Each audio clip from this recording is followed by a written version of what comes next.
अस्सलाम वालेकुम।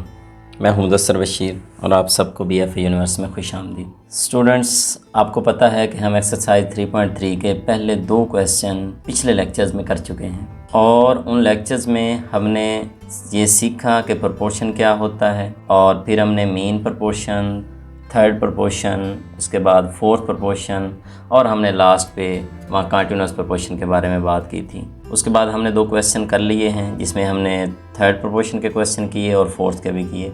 आज हम मीन प्रोपोर्शन का क्वेश्चन करने जा रहे हैं। बस फिल तनासब इसको उर्दू में कहते हैं। मैंने आपको वहाँ भी बताया, यहाँ मैंने नोट दे दिया है कि याद रखें M को हमेशा दरमियानी पोजीशन पर रखना है, क्योंकि जब आपने मीन प्रोपोर्शन बनाना है तो इसका मतलब ये है कि आपका M सेंटर में आना चाहिए। इस तरह ये सवाल है, आपको 2 रकमें दी गई हैं, आपने M सेंटर में लगाना है। यहाँ भी आपको 2 रकमें दी गई हैं और आपने M सेंटर में लगाना है, क्योंकि मीन प्रोपोर्शन यही कहता था कि आपने अपनी तरफ से जो प्रोपोर्शनल लगाना है वो सेंटर में रखना है। और फिर हमारे पास वहाँ एक रूल हमने पढ़ा था कि अगर आप अपनी तरफ से प्रोपोर्शन लगाने के बावजूद भी आपके पास रकमें 4 नहीं बनती तो फिर आपने दरमियान वाली को डबल करना होता है। ये हमने रूल पढ़ा था वहाँ पे। तो अब आप क्वेश्चन पे आ जाएं। फर्स्ट क्वेश्चन है 20,45।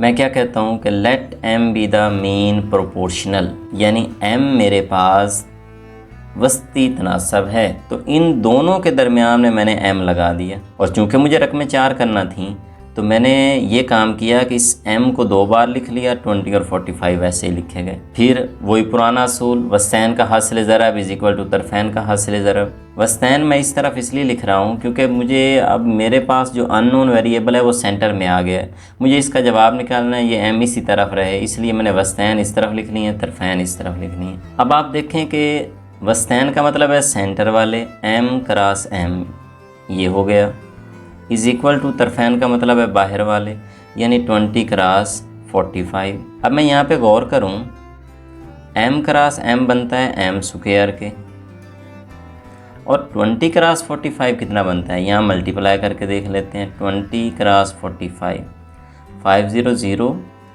5 2 10, 4 0 0, 10 बना, फिर 0 लग गया, 4 2 8 और 1 ये 9, तो ये 900 बनता है, यानी कि 900 बन गया। हमें M चाहिए, ये M तो डबल हो गया था तनासब की वजह से, हमारा प्रोपोर्शनल तो M है, ये M स्क्वायर हमें नहीं चाहिए। तो इस स्क्वायर को यहाँ से ख़त्म करने के लिए मैं ये कहूँगा कि दोनों तरफ जज़र लेने से, ये बात यहाँ लिख लेते हैं, दोनों तरफ जज़र लेने से। अब देखें, M square is equal to 900 और इसके ऊपर भी स्क्वायर रूट लग गया, जज़र लगा दी मैंने। अब मुरब्बे से जज़र कैंसिल हो जाती है। M इज़ इक्वल टू, इधर 900 के आप जज़र लें, कैलकुलेटर पे लेके देख लें, इसकी आती है 30, क्योंकि अंडर रूट की रकम हमेशा प्लस माइनस में ली जाती है, तो प्लस माइनस 30 इसका हमारे पास इस क्वेश्चन का आंसर आया है। वेरी सिंपल क्वेश्चन था मेन प्रोपोर्शन का। ये शार्ट क्वेश्चन के लिहाज से बहुत अहम है। पेपर में हमेशा अक्सर शार्ट क्वेश्चन के लिहाज से मीन का क्वेश्चन आता है। सेकंड क्वेश्चन देखते हैं। अब यहाँ भी आपके पास रकम दी गई है 20x³ y5 और 5x⁻7y। आपने कहना है फ़र्ज़ करें M वस्त फिल तनासब है, क्योंकि अपनी तरफ से तो हमने सेंटर में लगाना है ना, हम मीन की बात कर रहे हैं। सेंटर पे मैंने M लगाया, M लगाने के बाद M को मैंने 2 बार लिख दिया, डबल कर लिया। उसके बाद वही बात है कि product of mean is equal to product of extremes. Centre वाले आपस में मल्टीप्लाई कर दिए और ये साइड वाले आपस में मल्टीप्लाई कर दिए।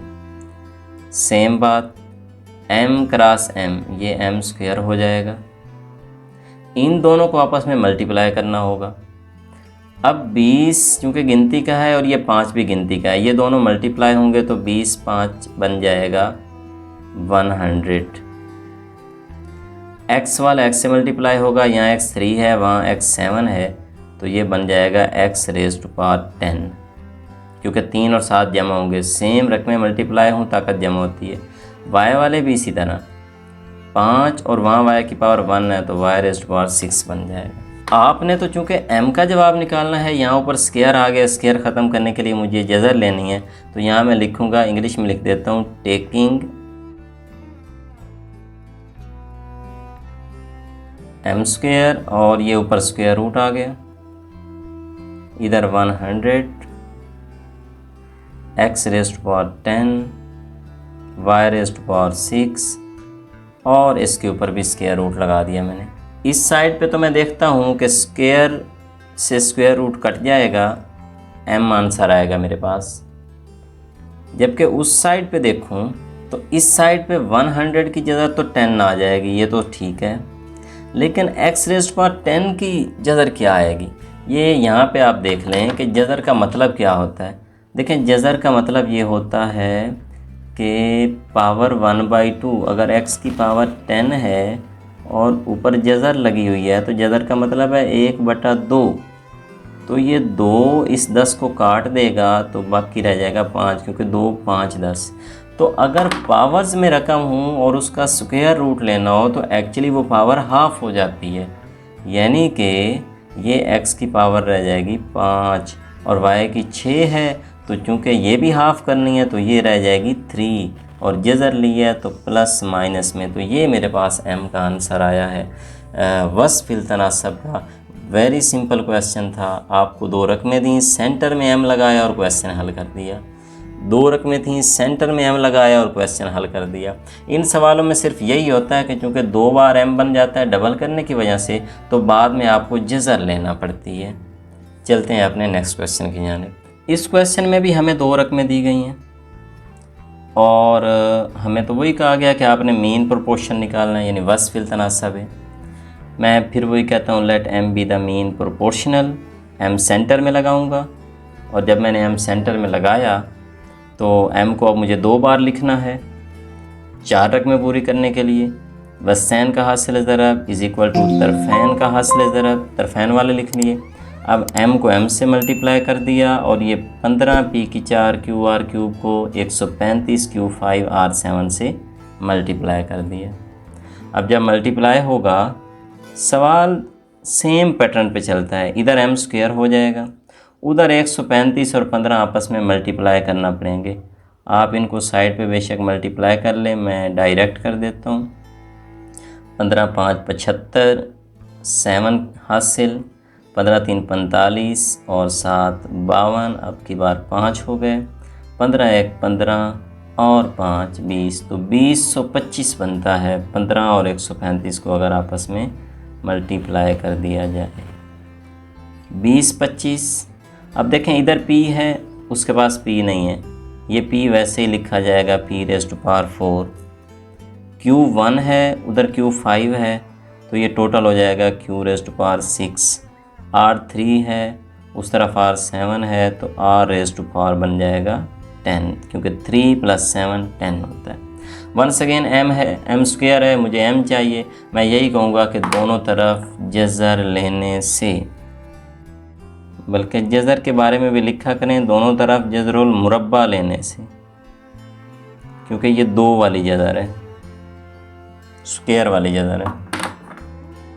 ये स्क्वायर से स्क्वायर रूट, इधर भी 20 25, p raised to power 4 q raised to power 6 r raised to power 10, ये स्क्वायर रूट इसके ऊपर आ गया। अब इधर स्क्वायर से स्क्वायर रूट कट जाएगा, तो इस तरफ तो रह गया m, इस तरफ देखना पड़ेगा 2025 की जज़र क्या आएगी, ये हमें निकालना पड़ेगी। अब इसके 2 तरीके होते हैं स्क्वायर रूट निकालने के। एक तरीका तो आपके पास ये है, आप कैलकुलेटर पे निकाल लें। एक तरीका आपके पास डिवीजन मेथड वाला होता है, आप उस तरीके को इस्तेमाल कर लें। आपके पास तजज़ी वाला तरीका होता है, आप उस तरीके को भी इस्तेमाल कर सकते हैं। मैं डिवीजन वाला इस्तेमाल कर रहा हूँ। 4 4 16, यहाँ पे बच गया 4, अगला 25 का उतारा आ गया, इसमें मैं 4 ही जमा करूँगा, 8 बनेगा। मुझे अब चाहिए कि मैं यहाँ क्या लगाऊँ, तो अगर मैं यहाँ पे 5 लगा देता हूँ, यहाँ भी 5 लगेगा, 5 5 25, 2 हासिल, 5 8 40 और 2 42, 45 आती है इसकी जगह। अब अभी मैंने पिछला सवाल किया था कि स्क्वायर रूट में ये होता है कि अगर पावर में रकम है तो वो हाफ़ हो जाती है, p2 रह जाएगा, q6 है तो q3 रह जाएगा, r10 है तो r5 रह जाएगा। ये है आपका इस क्वेश्चन का आंसर। आज के लेक्चर का लास्ट क्वेश्चन नंबर 3 का 4th पार्ट है। X square minus y square comma x minus y by x plus y. ये आपको एक रकम दी गई है और आपको कहा गया है कि आप इसका मीन प्रोपोर्शन निकाल लें। आपने कहना है फ़र्ज़ करें m वस्त फिल तनासब है। इसका मतलब ये है कि आप यहाँ सेंटर में m लगाएंगे। जब आपने सेंटर में m लगाया तो आपके पास ये 3 रकमें बन गई और जब ये 3 रकमें बनी हैं तो 4 करने के लिए सेंटर वाली को डबल किया। उसके बाद आपने कहा product of mean is equal to product of extremes, यानी वस्तैन का हासिल ज़रब बराबर है तरफ़ैन का हासिल ज़रब। m क्रॉस m इस तरफ हो गया और ये वाले दोनों तरफ़ैन वाले आपस में मल्टीप्लाई हो गए। इस साइड पे तो सेम रूल चल रहा है कि m क्रॉस m हमेशा m स्क्वायर हो जाता है। अलबत्ता इस साइड पे देखें x square minus y square, ये फार्मूला बनता है a square minus b square वाला, और उस फार्मूले के मुताबिक ये होता था कि अगर 2 रकमों का स्क्वायर हो और दरमियान में माइनस हो तो आप उन्हें इस तरह लिख सकते हैं ए प्लस बी इंटू ए माइनस बी। तो यहाँ मेरे पास चूँकि एक्स की शक्ल में क्वेश्चन है तो मैं इसको लिखूँगा x square minus y square को अब मैं लिखने जा रहा हूँ x plus y into x minus y. ये इसका फार्मूला लिख दिया मैंने। और आगे हम देखते हैं कि x माइनस वाई लिखा हुआ है और बटा x प्लस वाई भी लिखा हुआ है। वो जिस तरह है मैंने उसी तरह लिख दी।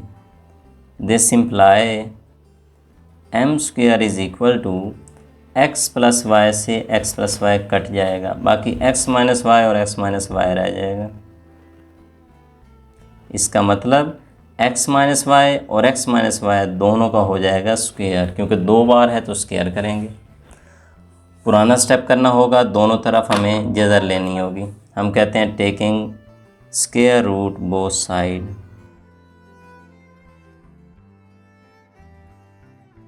m स्क्वायर इस तरफ हो जाएगा x minus y whole square और इसके ऊपर भी स्क्वायर रूट।